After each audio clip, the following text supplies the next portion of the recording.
오늘 우리가 함께 나눌 하나님의 말씀은 요한 3서입니다. 요한 3서 1장 9절로 15절 말씀을 교독하겠습니다. 신약성경 395면입니다. 요한 3서 1장 9절로 15절 말씀을 교독합니다. 내가 두어 자를 교회에 썼으나 그들 중에 으뜸되기를 좋아하는 디오드레베가 우리를 맞아들이지 아니하니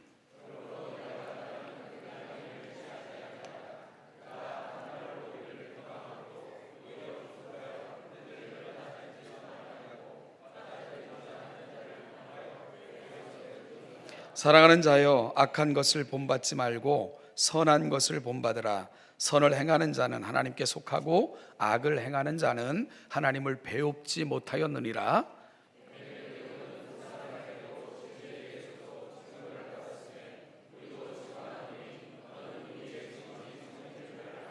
내가 내게 쓸 것이 많으나 먹과 붓으로 쓰기를 원하지 아니하고 같이 읽죠. 평강이 내게 있을지어다. 여러 친구가 내게 문안하느니라. 너는 친구들의 이름을 들어 문안하라. 아멘. 어떤 사람의 일생을 평가하는 말은 참으로 의미가 있습니다. 그런 면에서 누군가의 묘비에 새겨진 묘비명은 그 무덤에 잠들어 있는 한 인생을 들여다볼 수 있는 특별한 기회를 제공해 주기도 합니다. 그중 몇 가지를 좀 소개해 보면요, 정치인 벤저민 프랭클린의 묘비에는 이런 글귀가 적혀져 있다고 합니다. 출판업자 벤 프랭클린의 시신이 여기 벌레의 먹이로 누워 있다. 그러나 그의 업적은 사라지지 않을 것이니 늘 새롭고 더 우아한 판으로 개정될 것이기 때문이다. 이런 묘비명이 그의 묘비에 새겨져 있답니다. 여러분, 멋이 있습니다. 그렇죠? 그의 인생을 기억하는 많은 사람들은 그가 남긴 귀한 족적을 기억하고 있고요, 죽은 후에도 그의 후대들이 기억해주고 그래서 그의 이름은 더욱 빛날 것이다 하는 소망을 그 묘비에 담아 기록하고 있기 때문입니다. 제가 가장 감동을 받은 묘비명이 있습니다. 교육가인 요한 하인리 페스탈로치의 묘비에는 이런 글귀가 쓰여져 있답니다. 모든 일을 남을 위해 했을 뿐 그 자신을 위해서는 아무것도 하지 않았다. 모든 일을 남을 위해 했을 뿐 그 자신을 위해서는 아무것도 하지 않았다. 여러분, 숭고하고 멋지고 또 아름답습니다. 그래서 나를 부끄럽게 하는 묘비명이기도 합니다. 그런데 한때 이 걸레 스님 이렇게 가지고 세간에 화제가 됐던 인물이 있어요. 중광이라는 그 스님, 그가 이게 묘비명인지 아니면 유월인지는 모르겠는데 이런 말을 남겼다고 해요. 괜히 왔다 간다. 이게 그가 남긴 마지막 말이래요. 나름 종교인으로 살았던 사람인지라 타종교를 비난할 생각은 추후도 없습니다만은, 그럼에도 불구하고 그 마지막 말이라고 해서 남긴 것을 이렇게 생각하고 있으면 나름 멋을 낸 것 같고 폼은 잡고 있는 것 같지만 이내 드는 생각은 허무해요. 그리고 허망하고요, 무가치하다는 생각을 하게 됩니다. 어찌 보면 그들 나름대로의 인생을 보는 종교관이 배어 있다는 생각도 해보게 되고요. 여러분, 오늘 내가 이 세상을 떠나면 내 자녀들이나 나를 아는 사람들은 내 묘비에는 어떤 묘비명을 기록해 줄까? 혹시 여러분 생각해 본 적 있습니까? 묘비명은 내가 기록하는 게 아니기 때문에요. 저는 묘비를 남길 일은 결코 없을 것이지만, 그럼에도 불구하고 내가 떠난 자리 사람들은 나를 어떻게 기억해 줄까? 이런 생각은 종종 해봅니다. 그리고 내가 떠난 후 혹시라도 사람들이 평가할 때 나에게는 어떤 그 수식어를 붙여줄까? 이런 생각도 좀 해볼 때가 종종 있고요. 이런 꼬리에 꼬리를 무는 생각에 긴 여행을 하게 된 것은 오늘 본문에서 만나는 한 사람 때문입니다. 바로 디오드레베라는 사람 때문입니다. 그는 성경에서 오늘 본문에 단 한 번 나타나는 사람입니다. 따라서 우리는 이 디오드레베라는 사람이 누군지 잘 모릅니다. 단지 요한 3서에 기록되어져 있는 그 이름들과 관련해서 살펴보면 당시 교회 지도자 중에 한 사람이었던 것 같고요. 아마 감독이나 장로 정도 되는 직분자가 아니었을까, 이 정도로 추측을 할 뿐입니다. 그리고 그에 대한 기사는 아주 짧은 성경 요한 3서 내에서도 2절만 그에 대해서 언급할 뿐이고요. 이름은 딱 한 번 등장을 합니다. 그런데 그를 생각할 때 정말 안타깝다는 그런 생각이 드는 것은 딱 한 번 등장하는 그의 앞에 붙어 있는 수식어 때문입니다. 어떤 수식어가 붙어 있습니까? 으뜸 되기를 좋아하는 디오드레베. 이것이 그에 대한 사람들의 평가입니다. 바로 으뜸 되기를 좋아하는 이라는 수식어가 붙어 있습니다. 이것이 그의 인생에 대한 종합적인 평가라고 생각해 볼 때 이것이 바로 서글퍼지는 이유이기도 합니다. 으뜸되기를 좋아한다는 것, 이것은 자신을 드러내기를 좋아한다는 말입니다. 이 말은요, 일반적인 느낌보다도 훨씬 더 강한 그런 뉘앙스를 품고 있는 말인데요, 자신이 으뜸이 되지 않으면 견디지 못하는 그런 성향을 말해주는 말이기 때문입니다. 남에게 주목받고 인정받고 높아지려는 성향을 으뜸되기를 좋아하는 이라는 말이 담고 있다는 말입니다. 물론요, 사람에게는 많고 적음의 차이는 있겠지만 이런 성향 누구에게나 사실은 존재하지 않습니까? 그렇다고 해서 꼭 나쁘다고만도 말할 수 없을 것이고요. 그런데 문제는요, 이러한 것이 성향이 되고 내 기질이 되고 인격이 되면 아주 심각한 폐해를 만들어 낸다는 데 있습니다. 왜냐하면 이런 생각을 갖고 살아가는 인생들에게 필연적으로 나타나는 특징이 있기 때문입니다. 여러분, 그 특징이 뭐죠?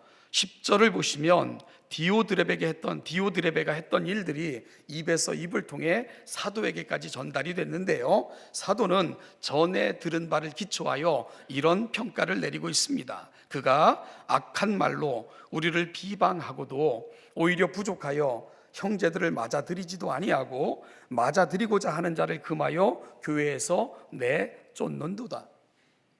으뜸되기를 좋아했던 디오드레베가 보여준 모습, 여러분, 그 모습이 뭡니까? 디오드레베는 악한 말로 다른 사람들을 비방했습니다. 이는 으뜸되기를 좋아하는 사람들의 특징 중에 아주 특징적인 한 가지입니다. 자신이 으뜸이 되어야 하는데 자기보다 더 주목받는 사람이 있으면 그 사람을 흠을 내고야 마는 겁니다. 그래서 비방하기를 잘하죠. 그 사람의 장점을 말하기보다는 단점을 말하기를 좋아합니다. 나를 지지하지 않는 사람은 나의 비방의 대상이 됩니다. 심지어 나와 뜻이 다르거나 찬성하지 않는 자는 어떻게 해서라도 배척하고 심지어 거짓을 지어내기도 하고 어떤 사실을 왜곡하여 부풀리기도 합니다. 심지어 디오드레베는 자신과 뜻을 합하지 않는 사람, 자신과 생각이 다른 사람들을 그 공동체에서 쫓아내기도 했습니다.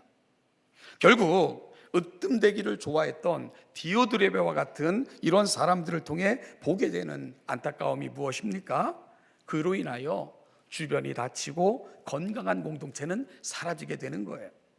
디오드레베로 인하여 그가 속해 있던 공동체는 그렇게 우려 섞인 그런 공동체로 바뀌어 버리고 만 것이고요, 그를 아는 많은 사람들에게 근심의 이유가 되고 말았습니다. 그리고 복음을 막는 이런 일을 하고 말았던 거죠. 유대인의 경전인 탈무드에서 험담에 대해서 이렇게 말합니다. 비방에 대해서 하는 말인데요, 험담은 세 사람을 죽인다고 합니다. 첫째는 말하는 당사자입니다. 험담을 하는 사람은 하나님 앞에서 죽는다고 탈무드는 설명을 합니다. 하나님은 선한 일에 사용하라고 혀와 말을 주셨는데 그것을 사람들을 이간시키고 상처 주는 일에 사용했기 때문이라고 설명합니다. 하나님께서 주신 것들이 그 주신 의도와 목적에 맞지 않게 사용되면 결국은 자신과 주변을 죽이는 무기와 독이 돼버리고 마는 것입니다. 뿐만 아니라 험담을 계속하면 자기 자신에게도 해가 돌아온다고 탈무드는 이야기합니다. 험담을 늘어놓으면 순간적으로 사람들의 이목을 끄는 것 같지만 결국 모든 사람의 눈밖에 벗어나게 되고요, 앞에서는 맞장구를 치다가도 여러분 뒤돌아서면 이렇게 말을 합니다. 저 사람은 조심해야겠군, 내 말도 저렇게 하고 다니겠지, 그렇게 말한다는 거예요. 그래서 탈무드는 험담이 가장 먼저 죽이는 대상은 험담을 하는 바로 그 사람 자신이다 라고 이야기하고 있는 거예요. 둘째로 험담의 대상이 되는 사람을 죽인다고 탈무드는 이야기합니다. 그 정보가 사실이냐 아니냐를 떠나 일단 험담의 대상이 된 사람은 회복이 불가능한 상처를 입게 되기 때문입니다. 야고보 장로는 혀는 곧 불이요 불의의 세계라. 혀는 우리 지체 중에서 온몸을 더럽히고 삶의 수레바퀴를 불사르나니 그 사르는 것이 지옥불에서 나느니라고까지 이야기했습니다. 또한 형제들아 서로 비방하지 말라. 형제를 비방하는 자나 형제를 판단하는 자는 그 율법을 비방하고 율법을 판단하는 것이라고까지 말했습니다. 하나님이 사랑하시는 자를 내가 비방하면 이는 하나님을 대적하는 것이 되는 겁니다. 하나님을 대신하는 무서운 자리에까지 이른다는 것을 탈무드는, 그리고 야고보 장로는 엄중하게 경고하고 있는 겁니다.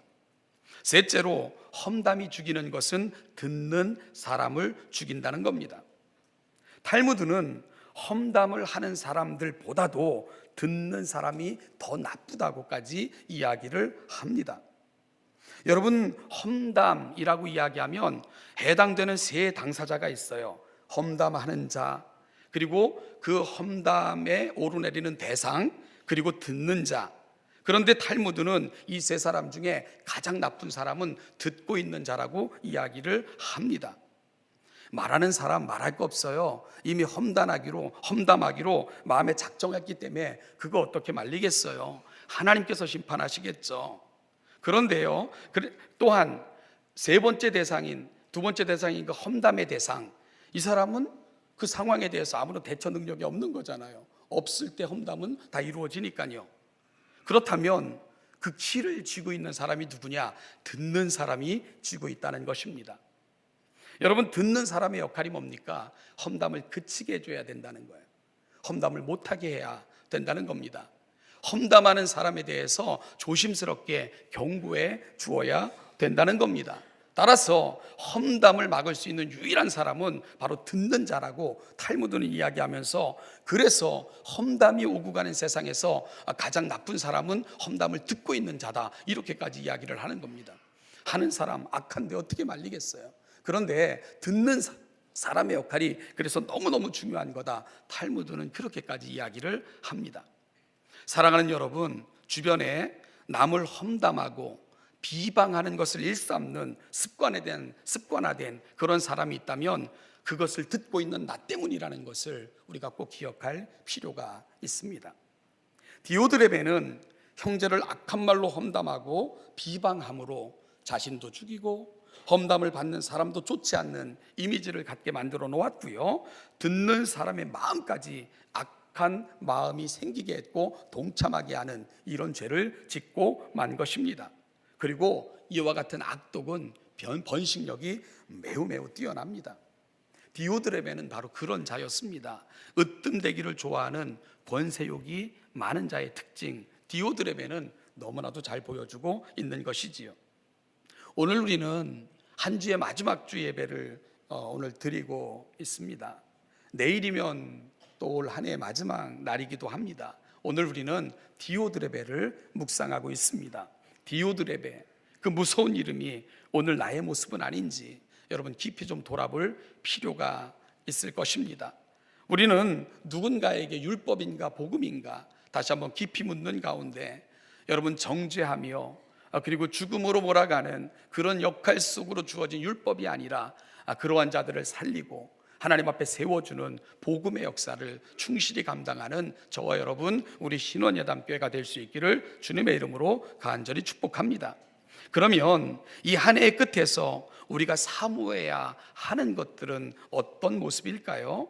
요한 3서에는 또 다른 2명의 이름이 등장합니다. 그래서 총 3명의 이름이 등장하는데요, 또 다른 2명은 가이오와 데메드리오라는 사람입니다.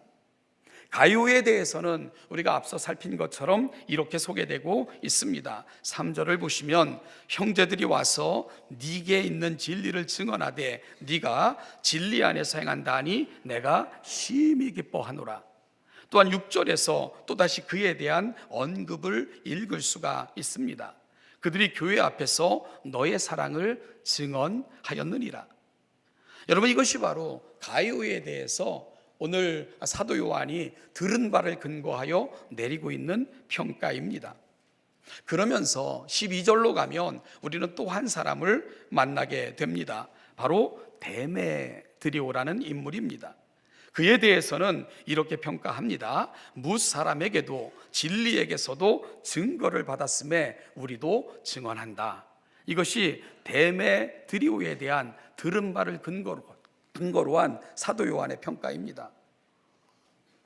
결국 데메드리오에 대한 평가는 가이오와 관련되어 있는 것을 알게 되고요, 가이오와 너무나도 닮아 있다는 것을 우리가 알게 되는 거죠. 여러분, 그렇다면 가이오와 데메드리오의 공통된 특징이 뭡니까? 이들은 진리 가운데 행하며 형제들을 뜨겁게 사랑했던 사람들이라는 것입니다. 이것이 그들의 공통점입니다. 요한은 그의 또 다른 편지인 요한 1서에서 성도가 가야 될 2가지 길을 제시하고 있습니다. 하나는 진리를 알아야 된다는 것입니다. 그래서 요한만큼 진리를 강조한 신학자도 드물 것입니다. 심지어 요한복음에서는 진리를 알지니 진리가 어떻게 합니까? 너희를 자유케 하리라고까지 말씀을 합니다. 여러분, 성도들이 가야 될 한 가지 길은 진리를 알되 그 진리를 깨닫고 진리를 소유하기까지 진리 앞으로 나가야 된다는 겁니다. 그리고 또 한 가지는 진리 가운데 행해야 된다는 것입니다. 그리고 진리 가운데 행하는 자의 모습을 요한일서는 너무너무 자세하게 보여주고 있는데, 진리 가운데 행하는 자의 가장 특징적인 모습은 사랑입니다. 심지어 보이지 않는 하나님을 사랑한다고 이야기하면서 보이는 형제를 사랑지 않는 자는 거짓말하는 자고 진리가 그 안에 있지 않은 자라고까지 평가를 합니다.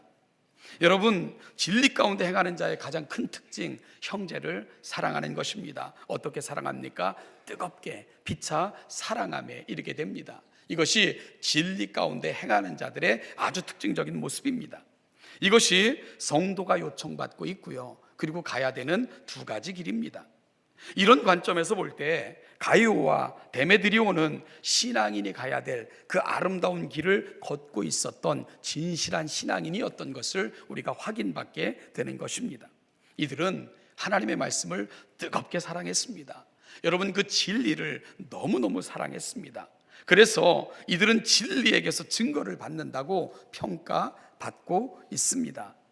하나님의 말씀에 비추어서 거짓이 없는 신앙인들이었습니다. 또한 그들은 그들을 만났던 사람들로부터 증거를 받았다고, 그리고 증거를 받고 있다고 요한은 설명합니다.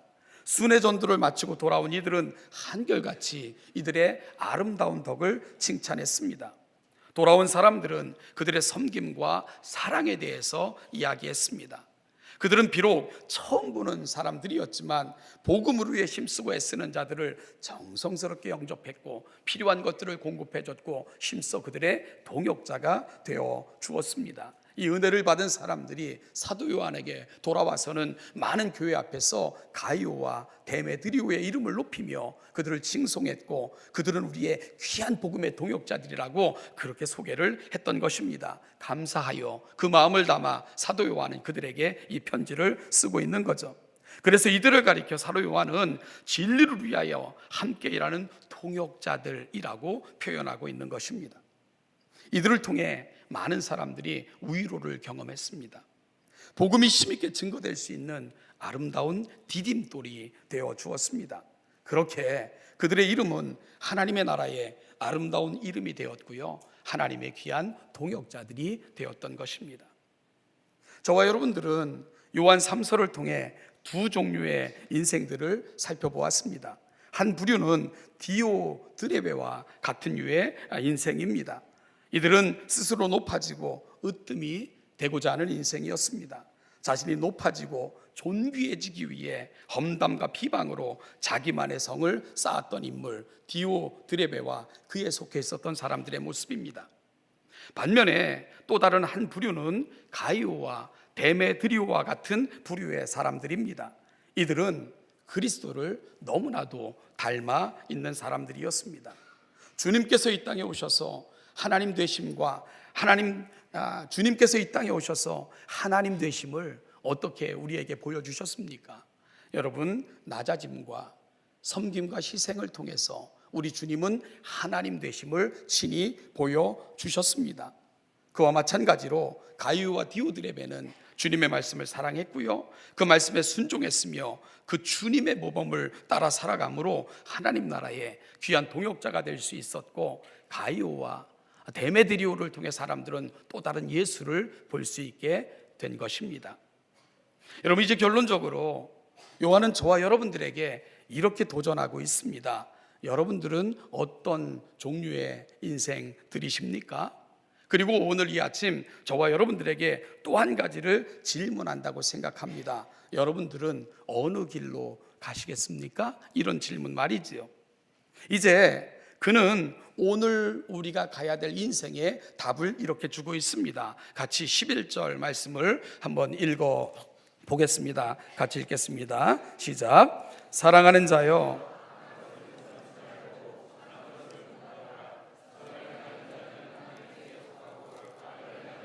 하나님을 배웁지 못하였느니라.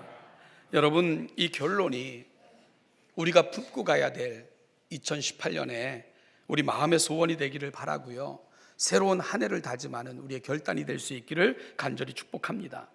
여러분, 오늘 가이오와 데오드레베를 통해 사도 요한이 저와 여러분들에게 주는 권면이 무엇입니까? 진리를 좇는 자들이 되라는 것입니다. 세상의 가치가 아니라, 세상에 주입된 가치관이 아니라 하나님의 말씀을 가슴에 담고 진리를 좇는 자들이 되라고 말씀하고 있는 겁니다. 그리고 그 진리가 저와 여러분들의 삶의 내용이 되게 하라고 권면하고 있는 겁니다. 여러분, 진리가 삶의 내용이 될 때 우리는 주님을 닮는 자들이 될 수 있고, 세상은 저와 여러분들을 통해 하나님을, 그리고 이 땅에 오신 예수님을 만나게 되는 것입니다. 그럴 때 우리는 주님의 고난을 우리의 육체에 채우는 자들이 되는 것이며 하나님 나라의 아름다운 동역자들이 되는 것입니다. 이것이 바로 오늘 사도 요한이 교회와 저와 여러분들에게 하고 있는 권면인 것을 오늘 가슴에 담고 한 해의 마침과 새로운 한 해를 시작하는 저와 여러분들이 될 수 있기를 간절히 소망합니다. 사람들의 속성 중 하나가 으뜸되기를 좋아하는 것입니다. 아니면 으뜸이라고 생각하거나 유익하는 사람들 곁으로 모여드는 것이 어찌 보면 인지상정이라는 생각을 해보게도 됩니다. 마치 불 주위로 몰려드는 불나방과 같은 원리일 거예요. 여러분, 참 웃기지도 않는 현상은 이 한국의 모 초등학교가 원래도 많은 부자들이 다니는 학교지만 부잣집 아이들이 더 유명해진 것은 한 그룹의 재벌, 부회장이라 일컫는 그 집의 아들이 이제 그 초등학교를 들어갔기 때문에 더 유명해졌는데, 그러다 보니까 그 학교가 속해 있는 학군으로 이사 가서 그 학교에 자기 애들을 입학시키려고 하는 사람들이 아주 그냥 뭐 기승을 부린다는 이런 기사가 뜬 적이 있습니다. 왜 그러냐 보니까 자기 아이들에게 인맥을 만들어줘야 된다는 거예요. 그래서 재벌집 아들과 인맥을 쌓으면 나중에 그 인생에 굉장히 유리할 거기 때문에 인맥을 쌓기 위해 그 재벌집 아이가 다니는 학교 근처로 이사가서 아니면은 뭐 위장전입이라도 해서 그 아이와 함께 같은 학교를 다니며 인맥을 쌓게 하면 나중에 얼마나 유익하겠는가, 이런 생각으로 그런 일들을 했다는, 그런 일들을 하고 있다는 그런 보도를 접한 적이 있어요. 전형적인 불나방족들입니다.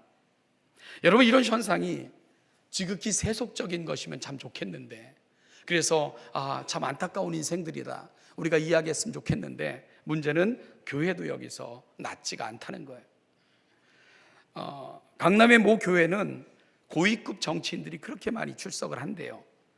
그런데 그렇게 많은 정치인들이 출석하게 된 것은 원래부터 그런 게 아니고, 거기에 유력한 사람들이 출석한다는 소문을 듣고는 많은 정치인들이, 기독교도 아닌 사람들조차도 기독교인 것처럼 그 교회로 모여들었다는 거예요. 그러다 보니까 그 교회는 정치인들이 굉장히 많이 출석하는, 유력한 인사들이 매우 많이 출석하는 그런 교회가 되었다는 겁니다. 이래저래 인맥을 쌓기 위해 교회의 당까지 찾아가는 이런 모습들을 우리가 가슴 아프게 바라보고 있는 겁니다. 참으로 웃픈 현상이죠. 여러분, 웃픈 현상이라는 말이 뭔지 아시죠? 그죠? 웃긴다와 슬프다의 합성어라고 하는데요, 겉으로는 웃고 있지만 속사정을 생각하면 슬퍼지는 이러한 신조어가 웃픈 현상이라고 얘기를 하던데, 사회나 교회나 다 같이 인간들이 만들어가는 세상인지라 이와 같은 현상들이 비일비재한 것은 어쩔 수 없겠지만, 여러분, 정말 웃픈 느낌을 저버릴 수는 없는 것 같습니다. 그리스도인들이라면 여러분들의 장막을 어디에다 마련하는 게 맞습니까? 유력한 사람들이 살아 내 자녀에게 어떤 인맥을 쌓아주는 그러한 것이 여러분들의 거처를 정하는 기준이면 되겠습니까? 그리스도인들은 신앙 좋은 분, 정말 닮고 싶은 분이 사는 그 곁으로 이사를 가셔야 되는 거예요. 아멘이 되십니까? 아멘 안 되시면 어쩔 수 없는데요, 여러분, 인맥 때문이 아니고 성실과 진리로, 진실로 아이들을 가르치는 그렇게 배울 수 있는 학교가 있다면 그곳으로 이사 가셔야 되는 게 맞는 거예요. 내 자녀의 영혼을 정말로 사랑한다면 말입니다. 여러분, 예배의 자리도 저는 마찬가지라고 생각을 합니다. 예배의 자리나 각종 모임에서도요, 끝나면 빨리 나갈 수 있는 곳에 여러분 앉으시면 안 돼요. 숨어서 졸기 좋고 딴짓하기 좋은 곳에 자리를 잡으시면 안 됩니다. 신앙이 좋은 분 옆에 자리를 잡으셔야 돼요. 말씀을 정말 진실하게 듣고 열심히 기도하는 사람들 옆으로 자리를 잡고 앉으셔야 돼요. 그래야 신앙을 배우죠. 그렇지 않고 우리가 어떻게 좋은 신앙의 모범을 따를 수 있겠습니까? 예배의 태도와 말씀을 듣는 태도가 정말 좋은 분, 그분들 곁이 예배의 명당자리인 것을 여러분 믿으셔야 돼요. 여러분들의 집도 신앙 좋은 분, 정말 저분이라면 내가 본받고 따르고 함께 가고 싶은 분, 그런 분들 곁으로 이사를 가셔야죠. 그래야 여러분 신앙에 좋은 도전을 받고 좋은 신앙의 친구들이 되고 이 땅에서도 좋은 신앙을 교분을 쌓다가 영원까지 함께 갈 수 있지 않겠습니까? 저는 그래서 2018년도 이런 소망을 갖고 기도를 해요. 우리 신원예담교회 성도들이 사는 집 근처가, 여러분들이 속해 있는 구역이 진정한 파락군, 신앙의 명당자리가 됐으면 좋겠다, 이런 소망을 갖고 있습니다. 여러분들도 그런 소망을 갖고 있으면 한번 아멘 해보시길 바랍니다. 신앙을 배우고 싶어서 내 옆자리로 그토록 사모하는 사람들이 모여드는 그런 자리가 됐으면 좋겠다, 이런 꿈을 좀 꿨으면 좋겠습니다. 여러분, 예배를 헛되게 드리지 않고 하나님 앞에 간절함으로 열심히 기도하며, 예배가 끝났어도 우르르 몰려나가기에 급한 것이 아니라 더 남아 기도하고 더 남아 묵상하고 하나님의 말씀을 담는 그런 시간을 사모하고, 이런 분들 곁에 더 남아서 하나님의 말씀을 묵상하고, 이런 사람들 곁, 그게 명당자리 아니겠어요? 사랑하는 여러분, 2018년 한 해 저와 여러분들은 어떤 모습으로 살았나요? 오늘 우리는 어떤 모습으로 한 해의 마무리를 하고 있는가요? 세속의 옷을 좀 벗었으면 좋겠습니다. 세상에 줄 서고 내게 유익함을 불나방처럼 좇는 인생이 아니라 하나님이 내 편이 되어주시는 인생, 내가 하나님 편에 서기 위해 몸부림치는 인생, 정말 하나님의 말씀을 배우고 내 가슴에 담기 위해 하나님 앞에 간절함으로 나아가고 그 주신 말씀을 붙들고 오늘 나의 삶의 자리를 지켜나가고 살기 위해 하나님 앞에 간절히 구하는 인생, 여러분 그렇게 한 해가 마무리되고 새로운 한 해를 맞이할 수 있는 저와 여러분, 우리 신원예담교회가 되기를 주님의 이름으로 간절히 축복합니다. 사랑하는 여러분, 디오드레베 그 아픈 이름을 가슴에 담으며, 디오드레베는 하나님의 아픔이었습니다. 하나님이 생각할 때마다 기뻐하시고 감격해 하시고 여러분 편이 되어주시고 여러분들에게 필요한 은혜를 베푸시기를 소망하시는 그 하나님, 바로 그 하나님 편에 서시는 우리 신원예담교회 모든 성도들 되시기를 주님의 이름으로 간절히 축원합니다. 기도하겠습니다. 하나님 아버지 감사합니다. 2018년 한 해 동안 하나님이 우리 가운데 주신 은혜를 묵상합니다. 아무것도 아닌 자, 그럼에도 불구하고 하나님 존귀한 자로 여기셔서 여기까지 이르게 하신 것 너무너무 감사합니다. 하나님 아버지, 이 은혜를 받았으니 이 은혜를 가슴에 담고 하나님의 말씀을 우리가 받았으니 그 말씀을 따라 순종함으로 하나님의 거룩한 나라를 이루어가는 하나님의 복된 자녀들이 되게 하여 주시옵소서. 2018년 그렇게 마무리되고 2019년 새로운 소망과 간절한 열망으로 맞이하는 우리 신원예담교회 모든 성도들이 되게 하여 주옵소서. 감사하며 예수님의 이름으로 기도하옵나이다. 아멘.